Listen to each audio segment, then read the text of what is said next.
4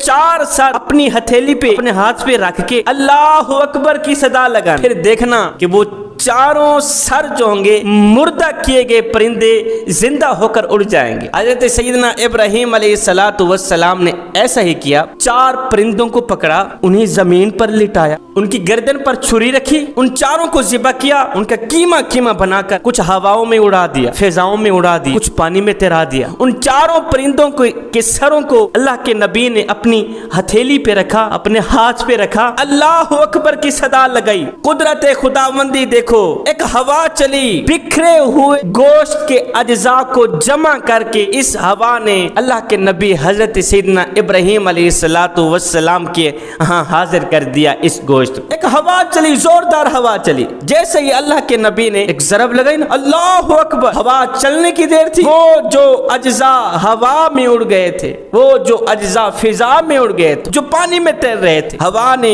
ان تمام اجزاء کو، گوشت کے ان تمام ٹکڑوں کو اکٹھا کر کے اللہ کے نبی کیا دیکھتے ہیں؟ قدرت خداوندی دیکھو، ہاتھ پر وہ چاروں کے چاروں مردہ شدہ پرندے زندہ ہو کر حضرت ابراہیم علیہ السلام کی آنکھ میں آنکھ ڈال کر دیکھنے لگے۔ ہتھیلی کے اوپر چاروں پرندے ابراہیم علیہ السلام کو دیکھ کر حضرت ابراہیم علیہ السلام سے مخاطب ہو کر کہنے لگے، اے اللہ کے نبی، آپ ہم سے کیا چاہتے تھے؟ آخر آپ نے ہمیں ذبح کیوں کیا؟ آپ ہم سے کیا چاہتے تھے؟ آپ نے ہمیں اتنی تکلیف کیوں دی؟ اے اللہ کے نبی، آپ جانتے ہیں نا، اگر کسی شخص کا ایک دانت کھینچ کر نکالا جائے، آپ اندازہ لگا سکتے ہیں کہ اس کو کتنی تکلیف ہوتی ہوگی، کتنا درد ہوتا ہے اس شخص کو۔ اللہ کے نبی نے فرمایا بہت زیادہ تکلیف ہوتی ہوگی اس شخص کو۔ چاروں پرندوں نے ایک ہی آواز میں کہا، ہماری تو ایک دم روح نکل گئی ہے، ہمیں بتاؤ ہمیں کتنی تکلیف ہوئی ہوگی۔ حضرت ابراہیم علیہ السلام ان چاروں پرندوں کی فریاد سن رہے ہیں، حیران کن ہیں۔ پرندے کہہ رہے تھے، اے اللہ کے نبی، آپ ہم سے کیا چاہتے تھے؟ یاد رکھیں، جس طرح آپ نے ہمیں ذبح کیا، جو کچھ آپ نے ہمارے ساتھ کیا، ہو سکتا ہے یہی کچھ آپ کے ساتھ بھی ہو جائے۔ یہ کہتے ہی یہ چاروں پرندے اڑ کر چلے گئے۔ شام ہوئی، رات ہوئی، حضرت ابراہیم علیہ السلام سوئے، آنکھ لگی، نیند آئی۔ خواب میں اسی رات اللہ کے نبی حضرت ابراہیم علیہ السلام نے اپنے لخت جگر نور نظر حضرت اسماعیل علیہ السلام کو ذبح کرتے دیکھا۔ ایک روتا ہوا بچہ قبرستان میں گیا، اپنا بستہ پھینک کر باپ کی قبر کے سرانے بیٹھ کر روتے ہوئے شکایت کرنے لگا، ابو جی، آج استاد نے کہا ہے یا تو کل فیس لے کر آنا یا تو اپنے باپ کو لے کر آنا۔ ابو، میرے پاس پیسے نہیں ہیں، فیس نہیں ہے، میں تمہیں لینے آیا ہوں، اٹھو میرے استاد کے پاس جاؤ۔ ان کے آگے ہاتھ باندھ کر فریاد کرنا، استاد جی، میرا منا بڑا ہی غریب ہے، صبح کو کھاتا ہے شام کے لیے نہیں ہوتی، شام کو کھاتا ہے صبح کے لیے نہیں ہوتی، خدارا اللہ رسول کی رضا کے لیے میرے شہزادے کو پڑھایا کرو، میرے منہ سے فیس نہ مانگا کرو۔ آئے چوتھی قبر پہ کھڑے ایک شخص نے اس بچے کی تڑپتی فریاد سنی۔ اس نے فون پر بات کرتے ہوئے کہا کہ قبر پر پھول ڈالنے کے لیے جو پیسے لے کر گئے ہو، پھول رہنے دو، پیسے واپس لے کر آؤ، مجھے قبرستان میں ہی پھول مل گئے۔ وہی پھولوں والے پیسے اس شخص نے بچے کے ہاتھ پہ رکھتے ہوئے کہا، بچے، یہ پیسے تیرے باپ نے بھیجے ہیں۔ وہ کہہ رہا تھا، میرے منہ کو کہنا، محنت کرنا، تعلیم جاری رکھنا، تو نے اس مرنے والے کا نام روشن کرنا ہے۔ او میرے بھائیو، ان تمام رسموں کو چھوڑو، آؤ زندہ انسانوں کی خدمت کریں، زندہ لوگوں کی مدد کریں، ان لاوارث بچوں کی مدد کریں جن کا اللہ کے سوا دنیا میں مدد کرنے والا اور کوئی نہیں ہے۔ ایک دن حضرت سیدہ عائشہ صدیقہ رضی اللہ تعالی عنہا نے دیکھا کہ میرے کریم نبی بھوک کی شدت سے کروٹیں بدل رہے ہیں۔ آئے 3 دن سے میرے کریم نبی نے ایک لقمہ بھی نہیں کھایا، بھوک کی شدت ہے، کبھی اس طرف کروٹ بدلتے ہیں، کبھی اس طرف کروٹ بدلتے ہیں۔ حضرت عائشہ صدیقہ رضی اللہ تعالی عنہا نے میرے کریم نبی کو اس حالت میں دیکھا، تڑپ کر کہنے لگی، آقا، او میرے کریم نبی، آپ کے ایک اشارے پر ہر چیز حاضر ہونے کو تیار ہے، آپ ایک اشارہ کریں، جنت سے کھانے اترنے کو تیار ہیں،